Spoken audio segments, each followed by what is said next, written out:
question is on single slit diffraction pattern. So before proceeding to the question, let us discuss about single slit diffraction pattern. Earlier we had been looking at the double slit interference experiment, Young's double slit experiment. Now we want to look at single slit.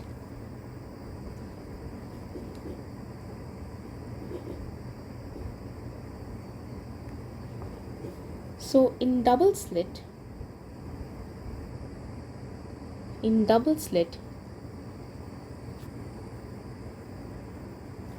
we had two point sized slits, so to say,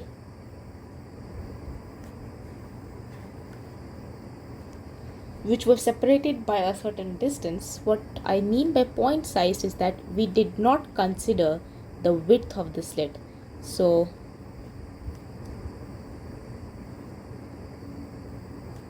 we did not take into account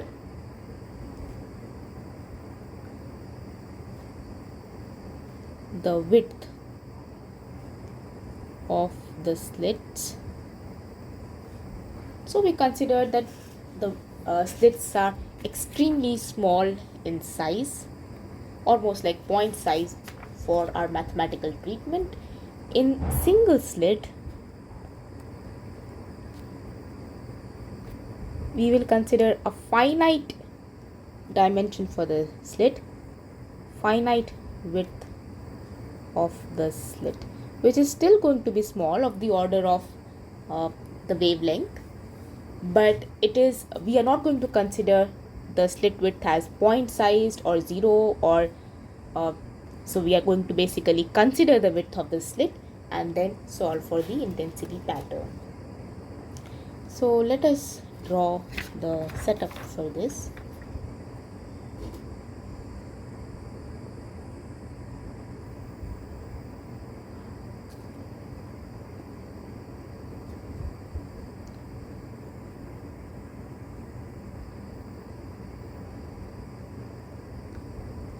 So we have a single slit of a finite width,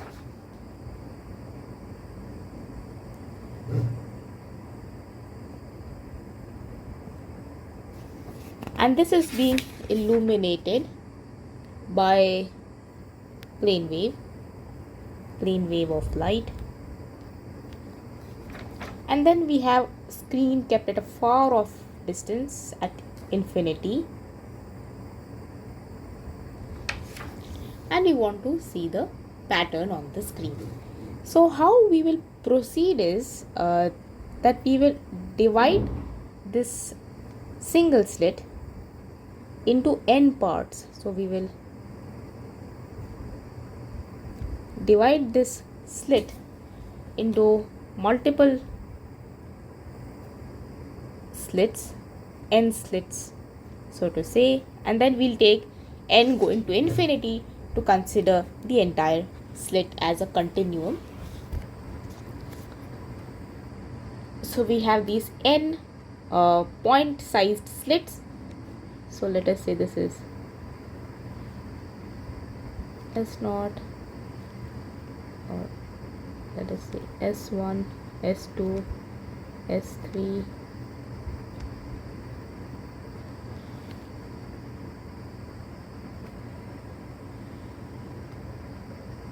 so we have these point sized sources, point sized slits in this entire slit width of dimension B, and let us say we are looking at this point P on the screen. So if we are to draw the origin, so at point P, and if we are to connect this line, so this is angle theta. So we will consider rays going from all these point size slits towards P. So as we saw in the video, on 3 slits we will write the electric field contributions from each of these point size sources. So just to recap how we wrote for 3 slits. So this was our case for 3 slits, and then we wrote the electric field contribution from each of those 3 slits, where we considered the first slit as the zero phase reference, and then with respect to that we wrote the phase difference of the electric field coming from each of the other slits. So similarly we are going to write here also the electric field component. So electric field at an angle theta at the point P will be sum of the electric fields from each of the slits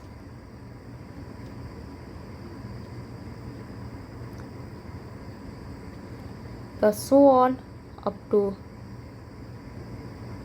the nth slit that we have. So this is going to be, let us say the first one is zero phase,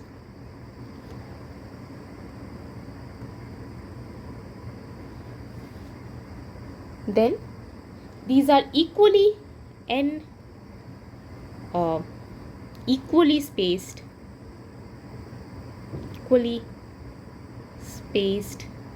slits,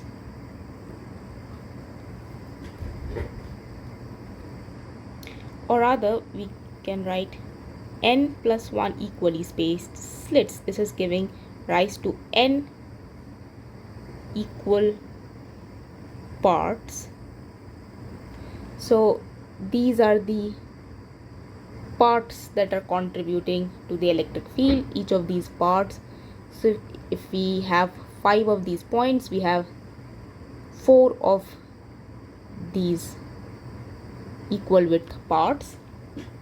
So the slit is being divided into equal parts, n equal parts so to say, and then we want to consider the amplitude of vibration at the point P due to contributions from each of the parts. So we know that path difference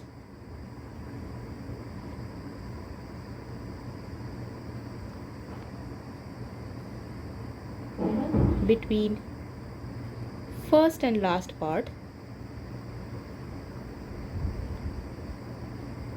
is going to be equal to b sine theta. This is from the double slit experiment that we saw that previously. The path difference, just for recap, I can show it to you once again. So here was the double slit experiment setup. So path difference between light coming from S1 and S2 in such a scenario was d sine theta. Here we have written d sine theta. So similarly, in our case, the path difference coming from light from the first part and the last part is going to be b sine theta, b being the width of the slit, width of the entire slit. So phase difference between first and last part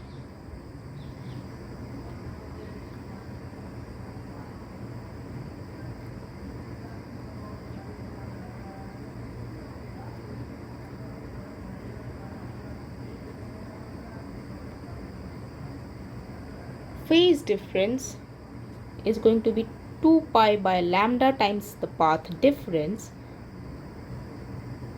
as such. So phase difference between successive parts, so there are n parts, so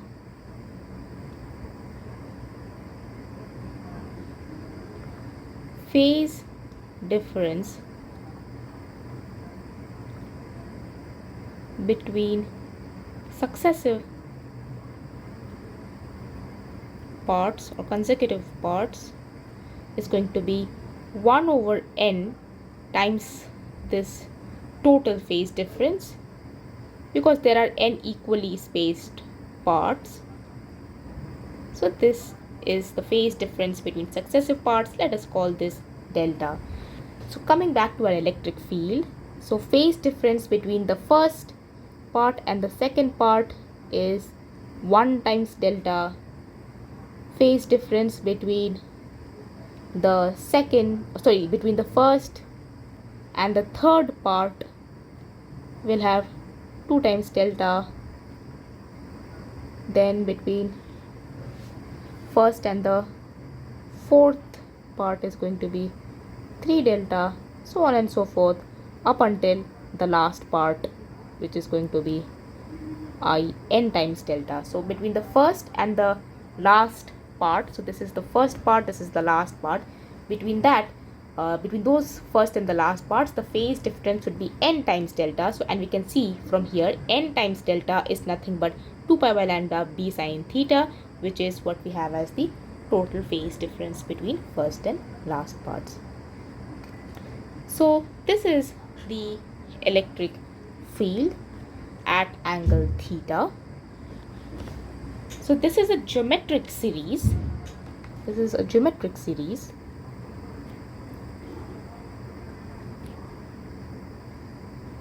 So a geometric series has a first term, then it is multiplied by a constant ratio,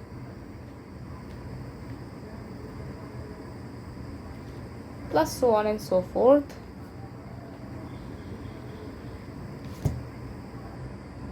Up to n terms. So sum of this geometric series is given as follows.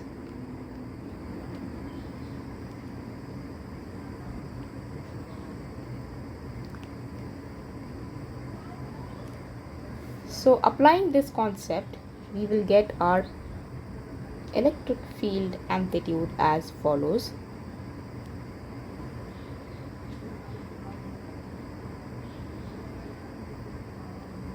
For our case, the common ratio is e to the power I delta, and this whole to the power n is as follows.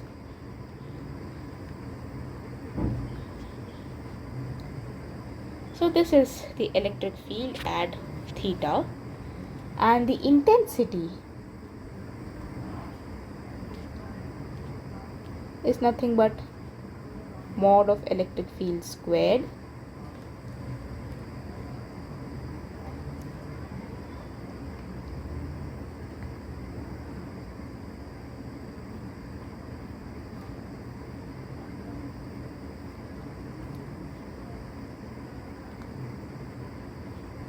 So this is the intensity.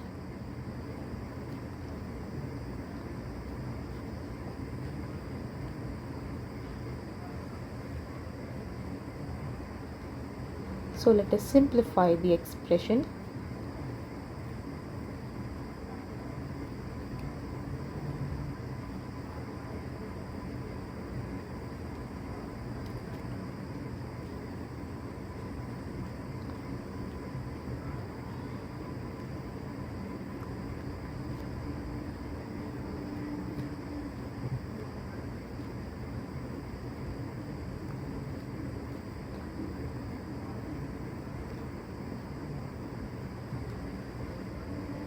This comes from the fact that e to the power I theta plus e to the power, this is minus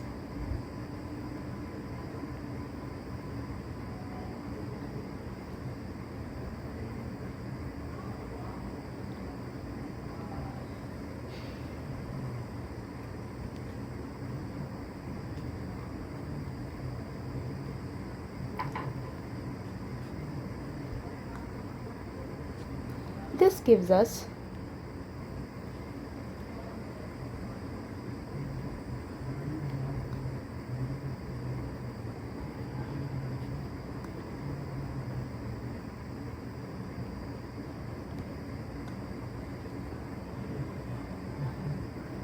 this is because of the trigonometric identity.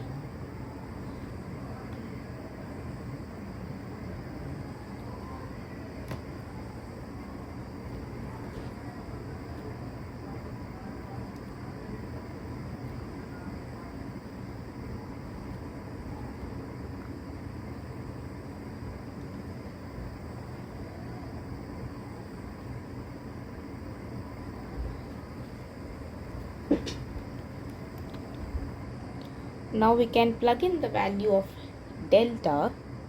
Delta is nothing but 2 pi b sine theta over n lambda. So if we plug in the value of delta,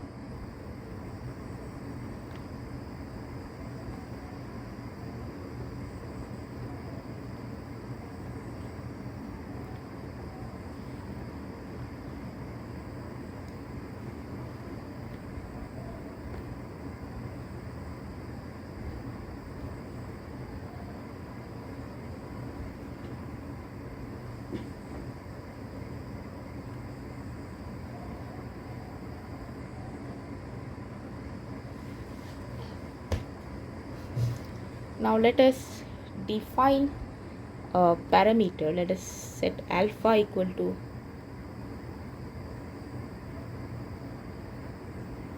this quantity, just to simplify the expression so that it looks a little bit neater.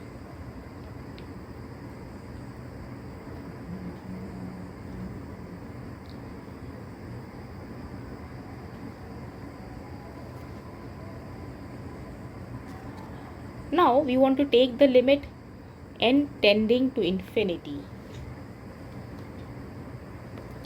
So for n tending to infinity, our alpha over n becomes small. So we can use the small angle approximation. So under small angle approximation,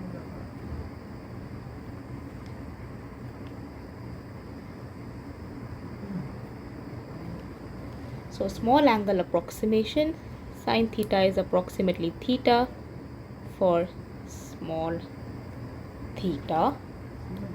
So this gives us the following.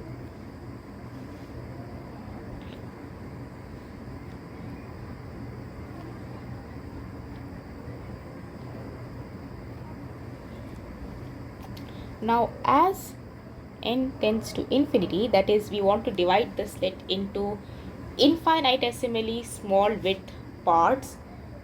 So we were dividing the slit into n parts. Now we are taking this n to infinity, so we are considering parts which are infinitesimally narrow, but there are infinite such parts.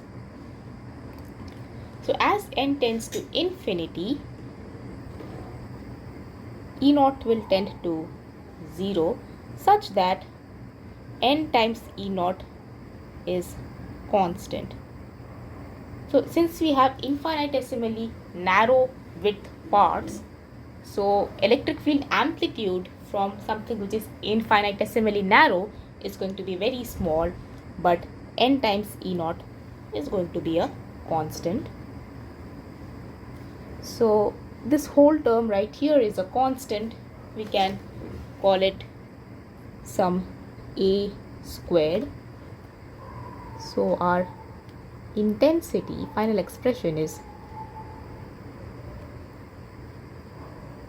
this is the final expression for intensity, where alpha is the following. B is the slit width, lambda is the wavelength, and theta is the angle of the point P with respect to the horizontal. So this is the expression for intensity in a single slit pattern. Now for minimum intensity,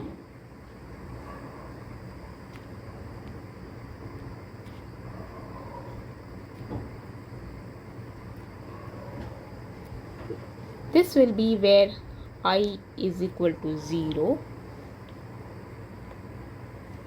So I is equal to 0, which implies sine alpha over alpha equal to 0.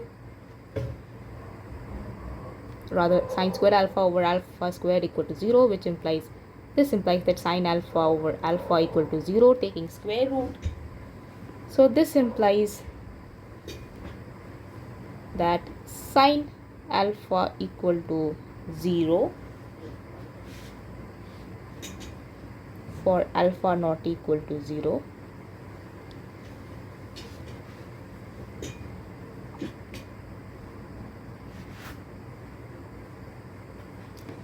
So we get alpha equal to plus minus m pi, where m is equal to 1, 2, 3 and so on. So this gives us the condition that since alpha is pi b sine theta over lambda, so this equals to plus minus m pi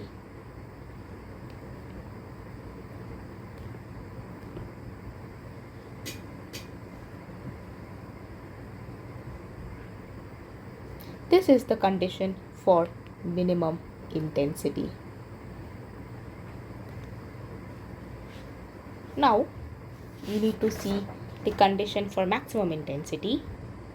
So maximum intensity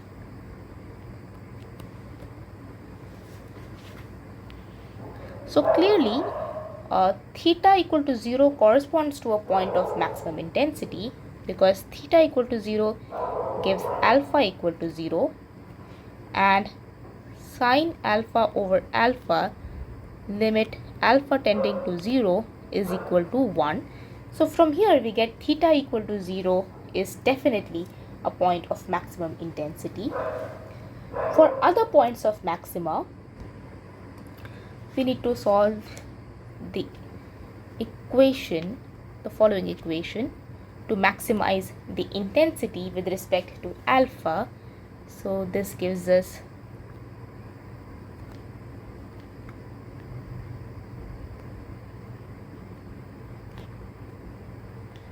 so from here we get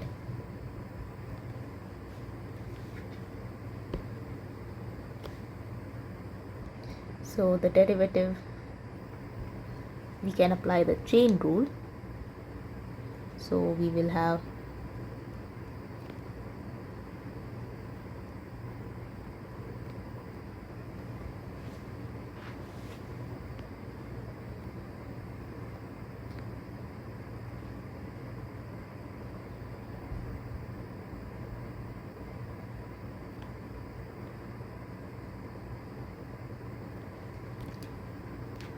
this is simply applying chain rule and derivative of simple functions like polynomials and sine function.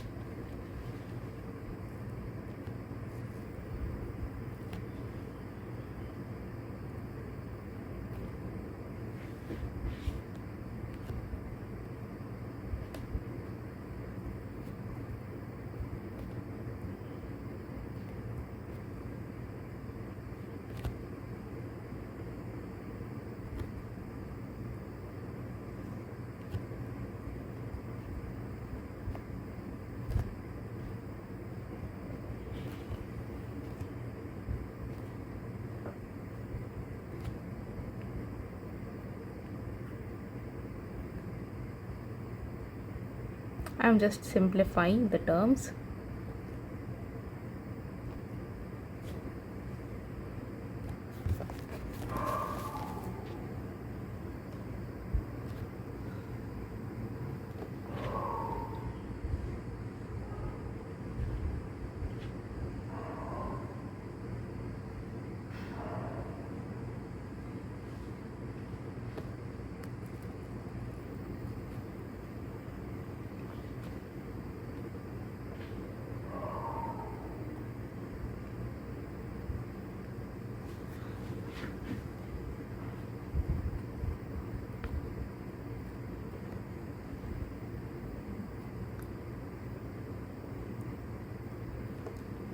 So this gives us, since these terms are outside the bracket are non-zero, so this gives us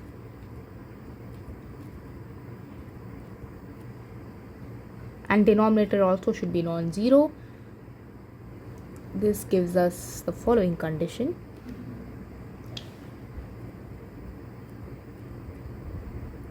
So when this condition is satisfied, then we get a maxima. This is a transcendental equation.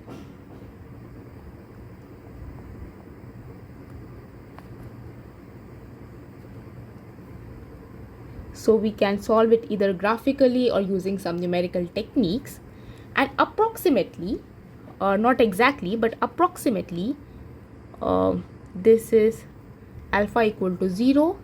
Alpha equal to 0 is exact, but apart from that, this is approximately the following conditions. This is not exact, this is approximate solution, and so on and so forth. So this is like right in the middle of two minima, but not exactly in the middle of two minima. So approximately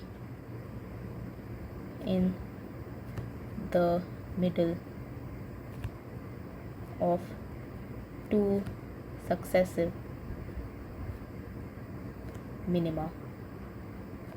So this is approximately, not exactly. So this gives us the maximum and minimum intensity points, and this is the intensity equation. So let us now come to the question.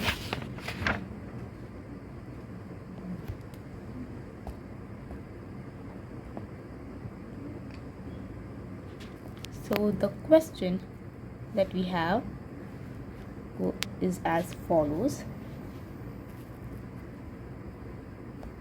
A monochromatic light beam of wavelength lambda equal to 600 nanometers passes through a single slit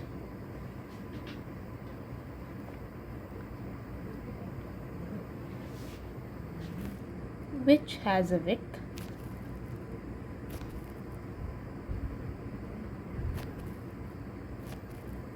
of 0.8 millimeter.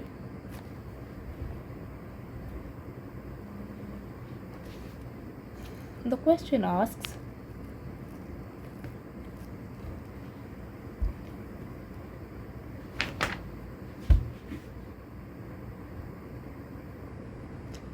what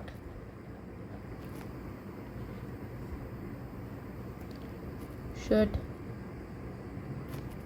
the distance between the slit and the screen be if the first minimum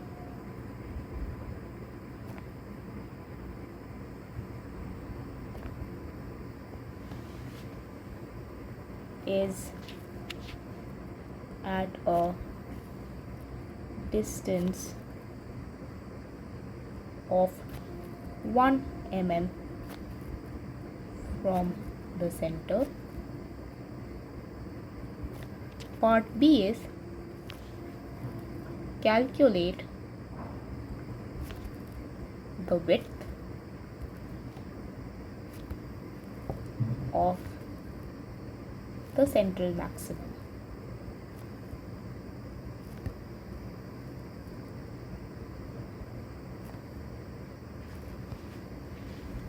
So let us solve this question.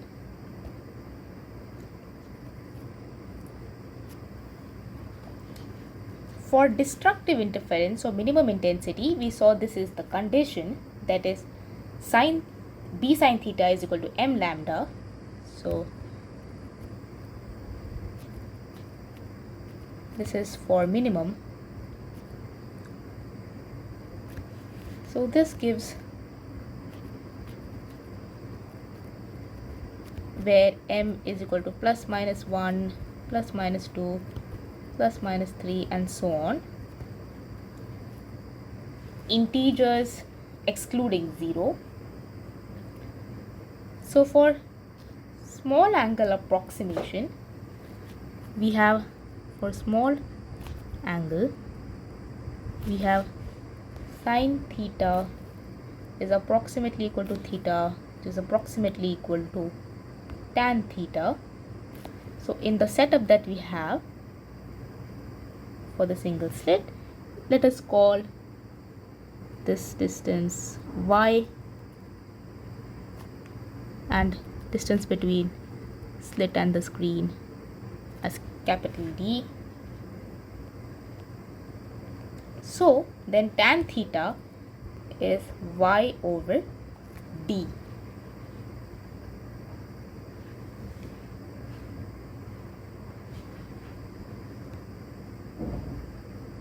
So for first minimum, we have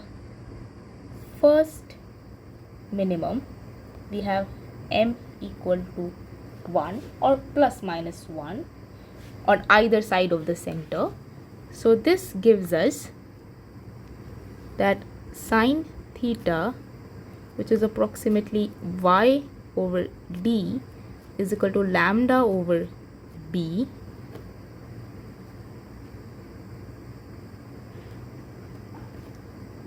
So this gives that d is equal to by over lambda, and we are given the values of each of these. So b, we are given slit width is 0.8 millimeter, and distance of the first minimum from the center, that is y, is given to be 1 millimeter, and then wavelength we are given is 600 nanometer. So plugging this in the calculator, we get approximately 1.33 meters. So this solves the first part. The second part asks the width of the central maximum. So first minimum occurs at 1 mm. So this will be on either side of the center. So this is essentially plus minus 1 mm. So this is the first minimum. So therefore the width of central maximum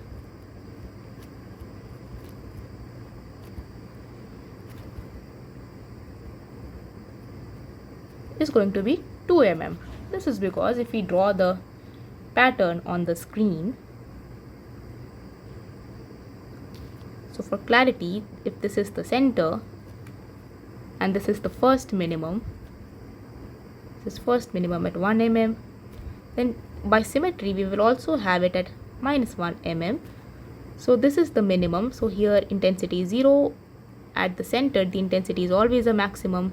So this is the central maximum, and then we will have the other interference maxima and minima. So clearly we can see that the width of the central maximum will be from the first minimum point. So from the first minimum point on either side of the center. So this is going to be the width of the central maximum. Sorry, not 2 meters but 2 millimeters. So this solves the question on single slit diffraction pattern. So the takeaways from this question is this theory of single slit diffraction pattern with this setup. The intensity for such a single slit diffraction pattern is given as follows, where this alpha parameter is related to the slit width, the wavelength, and the angle of the point that is in consideration where we want to find the intensity. Then we find out the minimum and maximum intensity conditions, where we are supposed to find minimum intensity, where we are supposed to find maximum intensity. Notice that this minimum intensity point is in contrast to the double slit. So for double slit, we had d sine theta equal to m lambda for maximum intensity. So this single slit is exactly in contrast with the double slit. The maximum condition and the minimum condition are opposite for single and double slit. And then we found the condition for minimum intensity, maximum intensity, and the approximate values of the condition for maximum intensity. So this brings us to the end of this question.